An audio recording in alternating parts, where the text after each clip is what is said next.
guys, it's Caitlin from Caitlin and Jazz Books, and today I'm going to be filming my August wrap-up and September TBR. The first book I read this month was Crown of Midnight by Sarah J Maas, which is the second Throne of Glass. Well, that was bad, wasn't it? And I read this when I was in Spain, and as you can see, it rubbed off. The colour rubbed off because I think it was hot and my fingers were like sweaty, and I rubbed it off, but yeah. This book I gave 5 out of 5 stars. This book is amazing. It follows on from where Throne of Glass left off.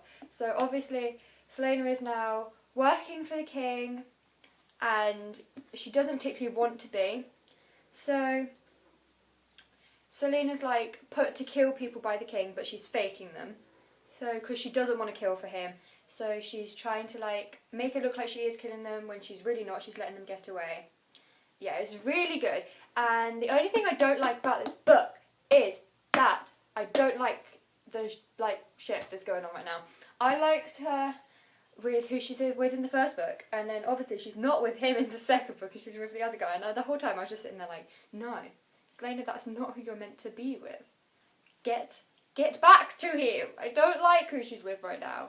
It's not that I don't like the character. I love who she's with right now. I just don't like them together. So that's me without trying to do any spoilers. Yeah. Next 2 books I read, they're both novellas. Is Cruel Crown, which is the bind-up of Queen's Song and Steel Scars by Victoria Aveyard, which is in the Red Queen series. Yeah, this was really good. I gave this 5 stars as well. So, Queen's Song is about Cal's mum and dad, about how they met, and it's really very cute, but then Alara comes in and ruins it all. So it's about, like, something you learn about in the Red Queen, like, in Red Queen and Glass Sword. Something you do learn about, but this goes into more depth about it, and you find out how it happened and why it happened. And then Steel Scars is about Farley, and it's just her getting her position in the, oh my god, what are they called? Red Guard? Something like that. Getting her position, doesn't say, but getting her position there, becoming captain of like a team, bringing out a team. But I don't know, the first one was better than the second one. The second one was pretty much all written in like status reports, and it got kind of a bit like, don't want to read this anymore, like that sort of format. It was good. The first one was definitely better than the second one. Yeah, I gave Queen's Song 5 stars, and then Steel Scars 3 stars. The next book I partially read was The Invisible Library by Genevieve Cogman, which I did not finish and I gave to Jasmine. So I got about 100 pages into this and I just couldn't get into it. I know it was about like librarians who time travel to get a book, and I was like, I mean, cool, but it doesn't really make any sense. And I just don't know, couldn't get into it. So yeah, I gave it 1 star because I felt like I had to give it a star. But yeah, I didn't finish it. The next book I read is also a novella, and that was The King of Rats by Melinda Salisbury. I have to think about that every time, it's so bad. And this is like, it's 40 pages of pure amazingness. It's about the Sleeping Prince when he was a child. Well, not a child, when it was still his kingdom, if I say it that way. And it's about the rat catcher who comes. God, my phone's going off. Okay, I'll take this up again. Anyway, King of Rats is about the rat catcher who comes and the Sleeping Prince falling in love, and yeah. The next book was also a sort of novella information book, and that was Fantastic Beasts and Where to Find Them by J.K. Rowling. And this is basically like a Hogwarts textbook. And the Fantastic Beasts and Where to Find Them, which is obviously where it has an A to Z of all the mythological, magical creatures. There we go. And it's got like, let's find one. Writings put in by Harry, Ron and Hermione, and is very good. Well, when I say very good, it's not really like a story. You don't get into the story, it's just cool because it made me feel like a Hogwarts student. The next book I read this month was Harry Potter and the Order of the Phoenix by J.K. Rowling, which was 800 pages, but amazing. This was definitely my favourite yet. I read Fantastic Beasts and Where to Find Them 4 to get myself into the Harry Potter mood, which is why I read it this month. But yeah, because this is a brick. And I give this 5 stars, obviously. And this one is about the Order of the Phoenix trying to prove that Voldemort has come back to life, with people not believing Harry that Cedric's obviously died. And yeah, and a group of people, obviously this is the one where Umbridge comes in, I hate Umbridge. And the group of people are like meeting secretly, coming up with Dumbledore's army, so they can learn how to defend themselves against the dark arts because Umbridge has taken that away from them. So yeah, it's all very good. And I don't know, they all tie together so nicely. Can't just be me, like, I don't know, like, everything ties together. And I say like way too much. I can hear it. I don't know, like, yeah, like, it's like. Next book I've read, I've heard really controversial things about it. And that was Where Rainbows End or Love Rosie by Cecilia Ahern. And I give this 2.5 to 3 stars. It's all written in letters, which obviously means that you hear about what's going to happen. Like, you hear about them planning to go to Boston. And then the next letter will be, thanks for having us stay in Boston. So you don't actually know what happens, like there's no detail. And it was really annoying me. And then also, in like one letter, which would be like here on the page, she'd be 25. And then here on the page, the next letter, she'd be 28. And I'm like, what, she aged 2 years in between 2 letters? And it's like, by the end of this, I really did not like Alex at all. I've realised I haven't even said what this is about. Anyway, this is about Rosie and Alex, who have been best friends since childhood. And Alex, like, moves to Boston when they're, like, younger. There we go with the likes again. Alex moves to Boston, and it's just them sort of trying to keep up a friendship with all the ups and downs. And it's a realistic story. Like, it's really realistic as to relationships and the fact that not everything goes right for people. But I don't know, by the end of it I just didn't care anymore. I really wanted to like this, but I think having it written in letters just takes away the detail that it needed to be good. And it just didn't have the detail. And then there's characters who I didn't even know who they were, and it's like, what's going on? But I did like, what's her name? Katie and Toby, they were cute. I read this month was The Bane Chronicles by Cassandra Clare, Sarah Reese Brennan and Maureen Johnson.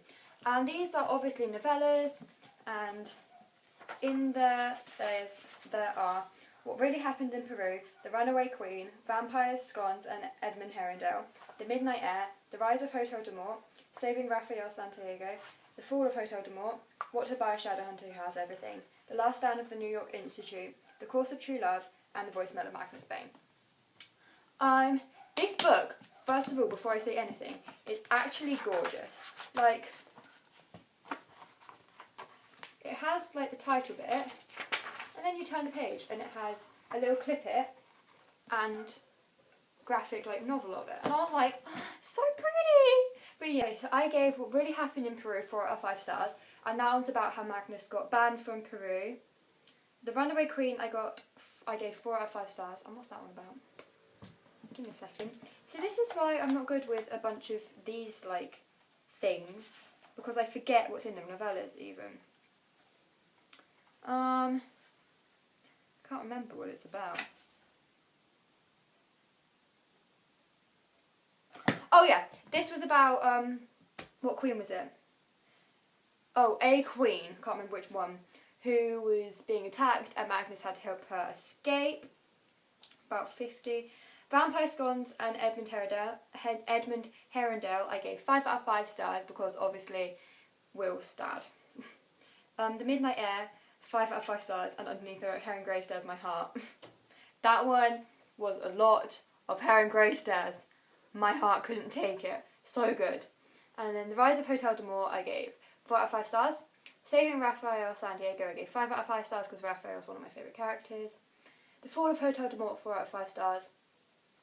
And there was a line in that one which was, they'd lived in a time of clockwork creatures before the mundane wars. And I was like... Anyway, yeah, that was just my little... Well, mum. What to Get the Shadowhunter Who Has Everything. And then... I'm just going to read out everything I have on Goodreads, basically. I said the whole idea of Ragnar and Raphael having a burn book. He brought up she brought up the possibility of Raphael and Ragnar making a burn book, and I was like, yes please, I want that. The Last Stand of the New York Institute, I gave 5 out of 5 stars, and obviously this was about Valentine, Luke, Jocelyn, and at the end Jocelyn came to Magnus, obviously asking him to put the shield on Clary's mind. So it was baby Clary, and it's the first time you see Clary ever that she's mentioned, like even in these, ever she's mentioned, and it's so cute, I loved it. The Course of True Love I gave 5 out of 5 stars because it was Malik, and then The Voicemail of Magnus Bane I gave 5 out of 5 stars because I was just laughing so hard. Okay, so now I'm on to my wrap up, my TBR even, and my current read is Heir of Fire by Sarah J Maas, which is the 3rd in Throne of Glass series, and I'm only on page 66, so I can't really say what's going to happen, and from here on out in the series I don't think I'm going to say what happened because obviously it's the 3rd book now, which means spoilers are everywhere and I don't want to spoil anything for anyone. So yeah, but Heir of Fire, and so far what I've read is really good, but I'm in a bit of a slump, and I blame myself for putting in my previous video that I have not been in a slump yet. That is now why I'm in a slump. Like I said in my previous video, I pick out my current reads by doing this, but I haven't actually done it yet, so I thought I'd do it on camera. So,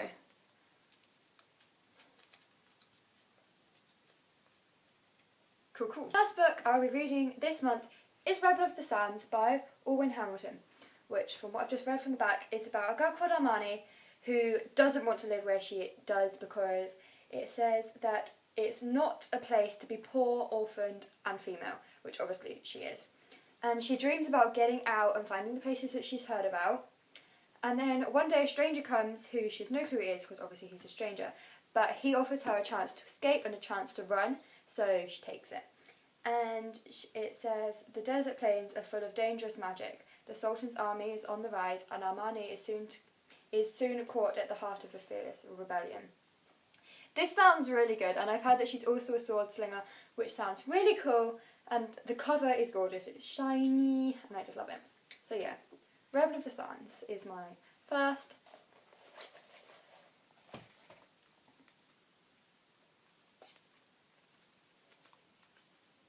Cool. I'll be reading this month is Passenger by Alexander Bracken, which is about a girl called Etta who one day wakes up and is not where she thinks she is, but she's certain that she's not just miles away from home, but years away from home.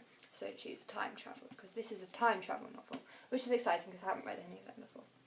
And then Captain Nicholas Carter has to deliver her to the dangerous Ironwood family because they are searching for something, and an object which they think she has.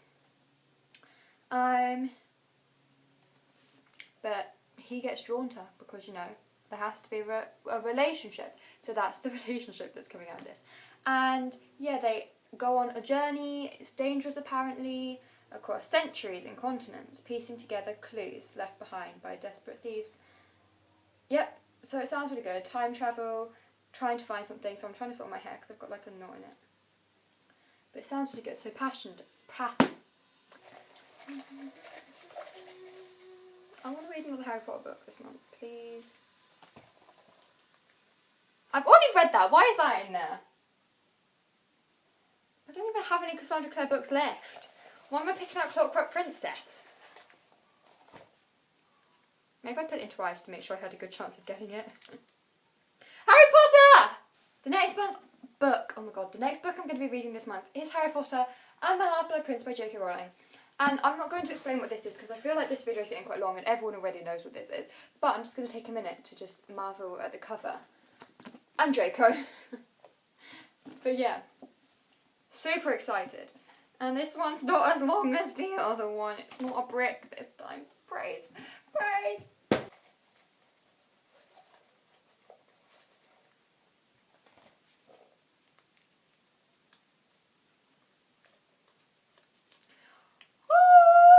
The final book I'll be reading in the month of September is Queen of Shadows by Sarah J Maas, which is the 4th book. Wow, I'm on the 3rd at the minute. The 4th book in the Throne of Glass. Why can I never remember what that's called? Again, I'm not going to say what this is about, because it's the 4th one in the series, so obviously spoilers are running high and wild right now. But yeah, the cover's gorgeous. Why are these covers so pretty? But yeah, and this one's quite long. This one's also a brick, but you know, I like brick. It's fine. So yeah, thank you guys so much for watching, and Jasmine will see you on Sunday, unless we're uploading this on Sunday, so someone will see you next week. It'll probably be Jasmine. If not, it will be our joint video. So yeah, I hope you enjoyed watching this. Sorry if it's really long, but again, I have multiple books, so yeah. But thanks for watching again, guys. Like, comment and subscribe if you haven't already, and thank you so much for watching. Bye guys!